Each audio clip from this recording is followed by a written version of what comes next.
Hello, I'm Bernard Norcott-Mahany. I work at the Blueford branch of the Kansas City Public Library. April is National Poetry Month, and for April of 2022, I am reading some of Horace's Odes.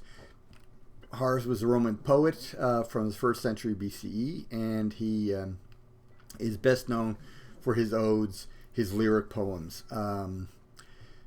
He published 4 books altogether. 3 books he published as a unit, and I'm reading from those first 3 books, which were published in 23 BCE.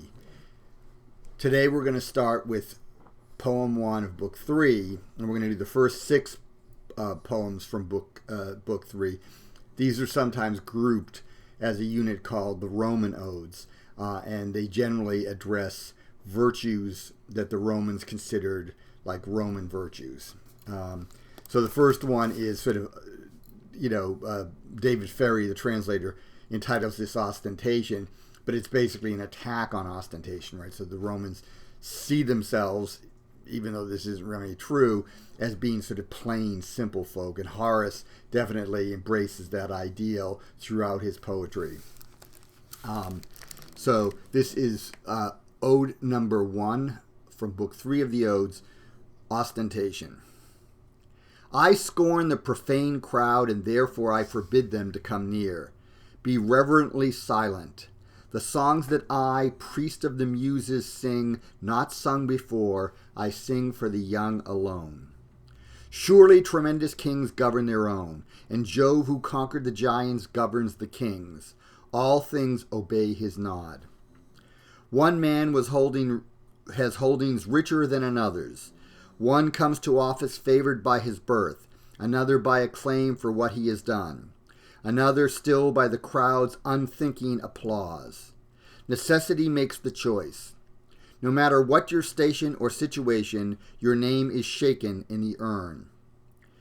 Damocles, at the king of Sicily's feast, above whose bended head the hovering sword hangs by a single thread, will not enjoy the feast, nor will the songs of caged songbirds nor music of the lyre lull him to sleep again. But sleep comes easily to the innocent house of the simple peasant, and to the shady banks of country streams, and to the vale of Tempe where soft breezes wander.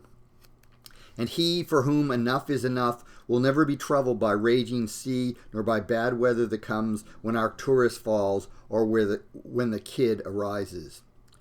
Neither when hailstorms batter down his vines, nor when his trees complain of torrential rains, or blasts of torrid dog-star heat, or evil wintry cold. The startled fish in their waters know when the builder displaces their placid waters with the rubble put down into the depths, on which to build a lofty seaside palace out over the waters for the proud owner, for whom not even his land is enough. But menace and fear are there in the seaside palace. Anxiety is on board the elegant yacht. For all its trimmings of brass, black sorrow sits behind the horseman as he rides his horse. If neither purple silks, more lustrous than starlight, nor Phrygian lapis, nor Falernian wine, nor unguents from the east can obliterate care, then why should I exchange my Sabine farm for an ostentatious house, the cause of envy in others? So that was poem 1 of book 3 of the Odes of Horace.